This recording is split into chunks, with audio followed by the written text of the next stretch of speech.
राज्यशास्त्राच्या विद्यार्थ्यांना आणि प्राध्यापकांना एक्सेलमध्ये इंटरेस्ट निर्माण व्हावा याच्यासाठी मुख्यतः आजचं प्रेझेंटेशन किंवा आजचा व्हिडिओ आहे. आपण 2019च्या विधानसभेच्या निवडणुकांची आकडेवारी घेऊ आणि त्याच्या आधाराने एक ग्राफ तयार करण्याचा प्रयत्न करू. एक्सेलमध्ये ग्राफ करणं किती सोपं आहे हे तुम्हाला याच्यातून दिसेल. सुरुवातीलाच एक डिस्क्लेमर देऊन ठेवतो की हे पॉलिटिकल प्रेझेंटेशन नाही आहे. याच्यामध्ये ॲक्युरसी वगैरे हे पाहण्याचा प्रयत्न करू नका. कोण कुठल्या पक्षाचा आहे वगैरे काही अंदाज बांधण्याचाही प्रयत्न करू नका. आकडेवारी आपण फक्त घेतली आहे, ती फक्त उदाहरणासाठी घेतली आहे आणि एक्सेलचे कॅपॅबिलिटीज दाखवणं हा इथे मुख्य उद्देश आहे.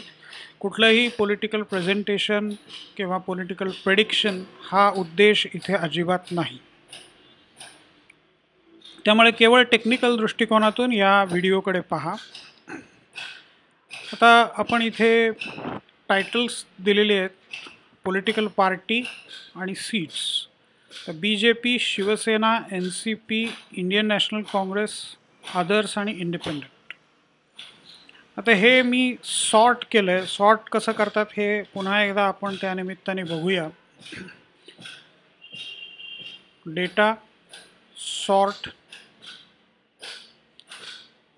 आता इथे हा एक मुद्दा पहा, माय लिस्ट हॅज हेडर्स.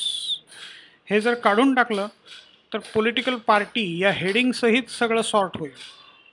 त्यामुळे आपण आत्ता हेडिंग असल्यामुळे सहसा, आणि ही पद्धत ठेवा किंवा जो काही डेटा तुम्ही एखाद्या कॉलममध्ये टाकता त्याला एक हेडिंग देण्याची सवय अतिशय चांगली आहे. त्याच्यामुळे कोणता डेटा आहे, काय डेटा आहे, कशा प्रकारचा आहे, डेटा इंटेग्रिटी पण ठेवण्याचा प्रयत्न नेहमी करा. म्हणजे डेटा बेसिस जे शिकतात त्यांना हा पहिला धडा असतो की समजा आकड्यांचा एक कॉलम आहे तर त्याच्यामध्ये फक्त आकडेच असतील. टेक्स्टचा कॉलम आहे तर त्याच्यामध्ये फक्त टेक्स्टच असतील. एक्सेलमध्ये एवढे हार्ड अँड फास्ट रूल्स नाही आहेत. तुम्ही एकाच कॉलममध्ये टेक्स्ट आणि आकडे दोन्ही टाकू शकता, पण ते सहसा वेगवेगळे ठेवलेले केव्हाही ॲनालिसिसच्या दृष्टीने आणि डेटा प्रोसेसिंगच्या दृष्टीने सोयीचे असतं. त्यामुळे इथे आपण आता माय लिस्ट हॅज हेडर्स याच्यावरती क्लिक करूया. बरोबर, हेडर्स जे आहेत ते वरती क्लिअर झाले आहेत आणि बाकीचा डेटा सिलेक्ट झाला. Sort by column seats, sort on values, cell colour, font colour, cell icon हे पण ऑप्शन्स आहेत. आत्ता आपल्याला व्हॅल्यूजवरती करायचं आहे. ऑर्डर लार्जेस्ट टू स्मॉलेस्ट किंवा स्मॉलेस्ट टू लार्जेस्ट. तर व्हॅल्यूमध्ये हे दोनच कॉम्बिनेशन शक्य आहेत, या दोनच ऑप्शन्स शक्य आहेत. आता इथे ऑलरेडी लार्जेस्ट टू स्मॉलेस्ट आहे तर आपण स्मॉलेस्ट टू लार्जेस्ट करून बघूया. इथे परत काही ऑप्शन्स दिसत आहेत तुम्हाला. तर केस सेन्सिटिव्ह आहे की नाही, left to right, top to bottom, हे सगळं ठीक आहे. ओके, इथे पण आपण ओके करूया. बरोबर उलटं झालं. आता हेच सॉर्टिंग आपण पुन्हा दुसऱ्या कॉलमवरती करून बघूया, पॉलिटिकल पार्टीज. आता इथे पण व्हॅल्यूजवरती आपण करूया. आता इथे बघा ऑर्डर आपोआप A to Z आली कारण हे टेक्स्ट आहे. तर A to Z आपण करूया पहिल्यांदा. तर BJP, Indian National Congress, independence, IND independence, NCP, others. आता या अदर्समध्ये काही काँग्रेस आणि अलायन्सला सपोर्ट करणारे आहेत का काही BJP आणि अलायन्सला सपोर्ट करणारे आहेत. इंडिपेंडंटमध्ये सुद्धा काही जणांनी एका बाजूला तर काही जणांनी दुसऱ्या बाजूला आपला सपोर्ट दिलेला आहे. त्या गोष्टीत आत्ता आपल्याला जायचं नाही आहे. राज्यशास्त्राचा प्राध्यापक असल्यामुळे माझंही थोडंसं आकर्षण तिकडे जास्त होतं आहे. आता याच्यावरती आपल्याला ग्राफ तयार करायचा आहे. सिंपल साधी गोष्ट आहे. डेटा तुम्ही सिलेक्ट केला, इन्सर्ट चार्ट. चार्टचे एवढे सगळे प्रकार इथे दिलेले आहेत. हे तुम्हाला माहीत नसतील तर वेगळे थोडेसे शिकावे लागतील. स्टॅटिस्टिक्स, मॅथमॅटिक्स हे बेसिक काही तुमचं झालं असेल तर तुम्हाला ह्या गोष्टी सगळ्या माहीत असतात. तर सिम्पल कॉलम चार्ट आपण तयार करू. काहीही करायचं नाही आहे तुम्हाला. कॉलम चार्ट तुमचा तयार झाला. 0 to 120 ही रेंजसुद्धा त्याने ऑटोमॅटिकली घेतली आहे. सीट्स हे टायटल ऑटोमॅटिकली दिलं आहे. हे टायटल तुम्ही चेंज करू शकता तुम्हाला हवं तसं.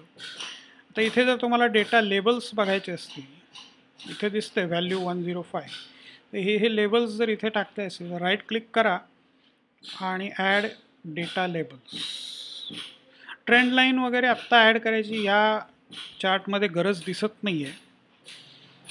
आता हे जर तुम्हाला सॉर्टिंग करून हवं असेल,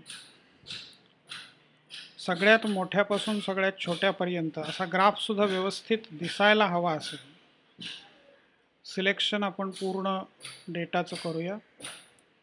data sort by seats, values largest to smallest. Okay, graph पण ऑटोमॅटिकली त्याप्रमाणे चेंज झाला. ग्राफचा प्रकार तुम्हाला बदलता येतो. राईट क्लिक करा कुठेही चार्टमध्ये, चेंज चार्ट टाईप. आता लाईनची गरज नाही आहे, पाय इथे तुम्हाला जास्त स्पष्ट दिसेल आणखीन. तर हा पाय चार्ट झाला. आता पाय चार्टवरती क्लिक केलं तर फॉर्मॅट डेटा लेबल्स, तुम्हाला व्हॅल्यूज दिसत आहेत. तर तुम्ही पर्सेंटेजसुद्धा बघू शकता किती पर्सेंट आहे. तर हे कुठल्या पार्टीचं आहे ते जर कळायला हवं असेल तर तुम्हाला कॅटेगरी नेम ॲड करायला लागेल. आता क्लिअर कट दिसतं. इंडिपेंडेंट 8 आहेत म्हणजे 3% आहेत. अदर्स 20 आहेत म्हणजे 7% आहेत. इंडियन नॅशनल काँग्रेस 44 आहेत म्हणजे एकूण 288 पैकी 15% आहेत. तर बी जे पीकडे 105 आहेत म्हणजे एकूण 36% आहेत.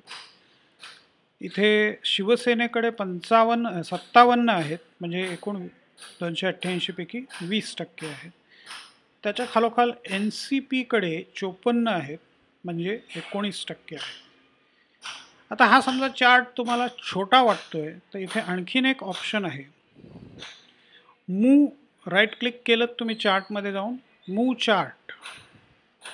इथे तुम्हाला नाव द्यायचं असेल तर नाव देऊ शकता. Choose where you want the chart to be placed. New sheet. Okay. नव्या शीटमध्ये आता हे फॉर्मॅटिंगचं जे ऑप्शन्स आहेत हे जर बंद केलं तर आणखीन मोठं दिसेल. हा नव्या शीटमध्ये तुम्हाला चार्ट दिसतो. तर कॉलम चार्ट आपण पाहिला, बार चार्ट आपण पाहिला, पाय चार्ट आपण पाहिला.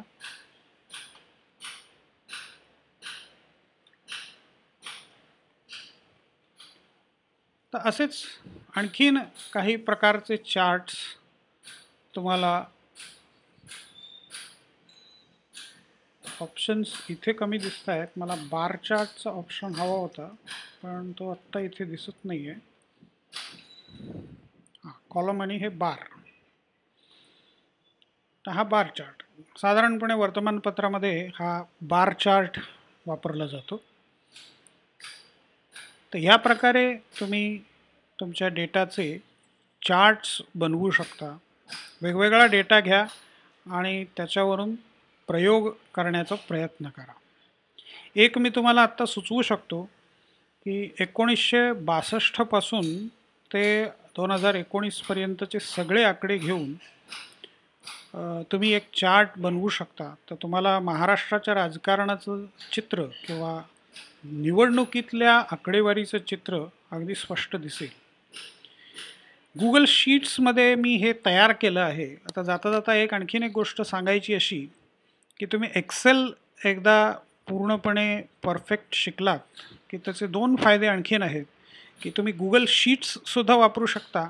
आणि जर तुम्ही मॅकबुक वगैरे वापरत असाल किंवा ॲपलचं काही डिव्हाइस वापरत असाल तर त्याच्यामध्ये ॲपल नंबर्स नावाचं जे सॉफ्टवेअर आहे, प्रोग्रॅम आहे, तर या नंबर्सला सुद्धा बऱ्यापैकी याच प्रकारच्या कमांड आहेत.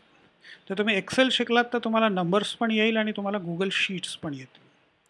गुगल शीटमध्ये ऑलरेडी मी हा सगळा डेटा इन्सर्ट करून चार्ट्स तयार केलेले आहेत. खाली डिस्क्रिप्शनमध्ये त्याची लिंक मी दिली आहे. ती एकदा पहा, तो डेटा डाउनलोड करून घ्या आणि एक्सेलमध्ये तुमचे स्वतःचे चार्ट्स बनवण्याचा प्रयत्न करा.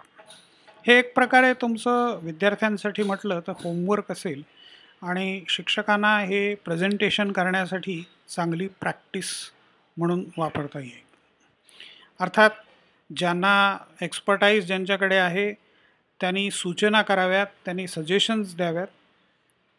मुख्यतः हे व्हिडिओज आहेत हे त्यांच्यासाठी नाही आहेत, हे विद्यार्थी, नव्याने शिकू इच्छिणारे शिक्षक आणि नव्याने शिकू इच्छिणारा कुणीही यांच्यासाठी हे व्हिडिओज आहेत. धन्यवाद.